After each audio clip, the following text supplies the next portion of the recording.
ಹುಕ್ಕೇರಿ ಪುರಸಭೆ ಅಧ್ಯಕ್ಷ ಉಪಾಧ್ಯಕ್ಷ ಚುನಾವಣೆ ಜರುಗಿತು. ಈ ಚುನಾವಣೆಯಲ್ಲಿ ಮಹತ್ವದ ವಿಷಯ ಏನೆಂದರೆ ಹೋದ ಚುನಾವಣೆಯಲ್ಲಿ ನಮ್ಮ ಪಕ್ಷಕ್ಕೆ ಹಿನ್ನಡೆ ಆಗಿತ್ತು. ಏಕೆಂದರೆ ಅದಕ್ಕೆ ಕಾರಣ ನಮಗೆ ಒಂದು ಒಳ್ಳೆಯ ನಾಯಕ ತತ್ವ ಈ ಕ್ಷೇತ್ರಕ್ಕೆ ಬೇಕಾಗಿರೋ ಆ ನಾಯಕತ್ವವನ್ನು ರಾಜ್ಯದ ಕಾಂಗ್ರೆಸ್ ಪಕ್ಷದ ನಾಯಕರು, ಲೋಕೋಪಯೋಗ ಹಾಗೂ ಬೆಳಗಾವಿ ಜಿಲ್ಲಾ ಉಸ್ತುವಾರಿ ಸಚಿವರಾದಂಥ ಸತೀಶ್ ಅಣ್ಣ ಜಾರಕಿಹೊಳಿ ಅವರು ಆ ನಾಯಕತ್ವವನ್ನು ಈ ಹುಕ್ಕೇರಿ ಪುರಸಭೆ ಅಧ್ಯಕ್ಷ ಉಪಾಧ್ಯಕ್ಷ ಸ್ಥಾನದಲ್ಲಿ ನಮಗೆ ಒಳ್ಳೆಯ ನಾಯಕತ್ವ ಕೊಟ್ಟರು.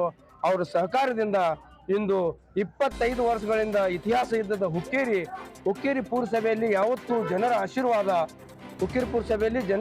ಯಾವತ್ತೂ ಕಾಂಗ್ರೆಸ್ ಪರವಾಗಿದೆ. ಇಲ್ಲಿ ಯಾವತ್ತು ಪುರಸಭೆ ಚುನಾವಣೆಯಲ್ಲಿ ನಮ್ಮ 12 ಸದಸ್ಯರು ಕಾಂಗ್ರೆಸ್ ಪಕ್ಷದ ಚಿಹ್ನದಿಂದ ಆರಿಸಿ ಬಂದಿರು ಮತ್ತು ಯಾವಾಗೂ ಇತಿಹಾಸದಾಗ ನೋಡಿ ಕಾಂಗ್ರೆಸ್ ಪಕ್ಷಕ್ಕೆ ಬೆಂಬಲ ಇದೆ.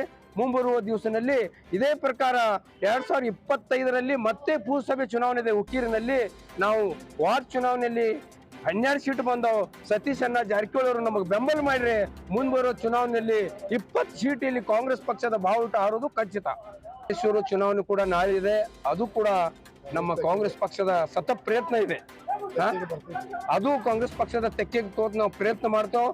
ನಮಗ ಆಶೀರ್ವಾದ ಕಾಂಗ್ರೆಸ್ ಪಕ್ಷದ ಸದಸ್ಯರು ಹಾಗೂ ಎಲ್ಲ ಮಾಡಿರೋದ ಅದು ಕೂಡ ನಾಳೆ ಕಾಂಗ್ರೆಸ್ ಪಕ್ಷ ತೆಕ್ಕಿಗೆ ಶಂಕಿಸಿ ಪುರಸಭೆ ತಗೋತೇವೆ.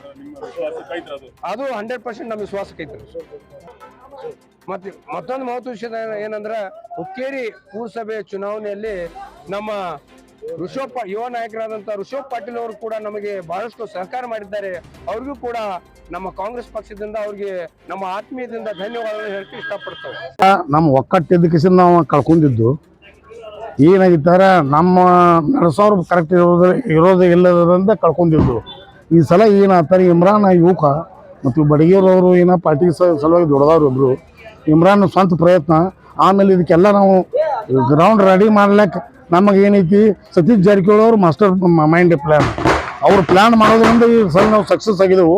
ಮತ್ತು ಇಮ್ರಾನ್ ಯುವಕರು ಅದಾರು, ಹುಕ್ಕೇರಿ ಕ್ಷೇತ್ರ ಏನೈತಿ ನಮ್ದು ಸುಧಾರಿಸ್ತಾರು. ಮತ್ತು ಮುಂದೆ ಇನ್ನೂ ಒಂದು ಪರಗಡೆ ಇಮ್ರಾನ್ ಆಗಿಲ್ಲ ಅನ್ನೋದು ನಮ್ದು ವೈಯಕ್ತಿಕ ಇಷ್ಟ ಐತಿ. ಯಾಕಂದ್ರೆ ಮೊದಲಿಂದ ನೀವು ಜನರ ಬದಲ ಬಡವ್ರ ಬದಲ ಭಾಳ ಕಾಳಜಿ ಇದ್ದು ಮನುಷ್ಯ. ಹುಕ್ಕೇರಿಗೆ ಏನೈತಿ ಇವನಿಂದ ಇಮ್ರಾನ್ದಿಂದ ಭಾಳ ಅಂದ್ರೆ ಭಾಳ ಅನುಕೂಲ ಐತಿ. ಮತ್ತು ಇಂಥ ಯುವಕ ಅಧ್ಯಕ್ಷ ಇರೋದ್ರಿಂದ ನಮ್ಮ ಪಾರ್ಟಿಗೂ ಭಾಳ ಇಲ್ಲಿ ಅನುಕೂಲ ಇದೆ. ನೀವು ಮಾತಾಡೋಣ. ಕಾಂಗ್ರೆಸ್ ಪಕ್ಷದ ನಮ್ಮ ಸದಸ್ಯರು ನನಗೆ ಬೆಂಬಲ ನೀಡಿದ್ದಕ್ಕೆ ಅವ್ರಿಗೆ ಹೃದಯಪೂರ್ವಕ ಧನ್ಯವಾದಗಳು ಹೇಳ್ತೇನೆ. ಹಾಗೂ ಸ್ವತಂತ್ರ ಪಕ್ಷೇತರ ಮೂರು ಪಕ್ಷೇತರ ಈ ಸಲ ನಮಗೆ ಬೆಂಬಲ ನೀಡಿದ್ದಕ್ಕೆ ಅವ್ರಿಗೂ ಹೃದಯಪೂರ್ವಕ ಧನ್ಯವಾದಗಳನ್ನು ಹೇಳ್ತೇನೆ. ಹಾಗೂ ಹುಕ್ಕೇರಿ ಜನರಿಗೂ ನಾನು ಹೃದಯಪೂರ್ವಕ ಧನ್ಯವಾದಗಳನ್ನು ಹೇಳ್ತೇನೆ.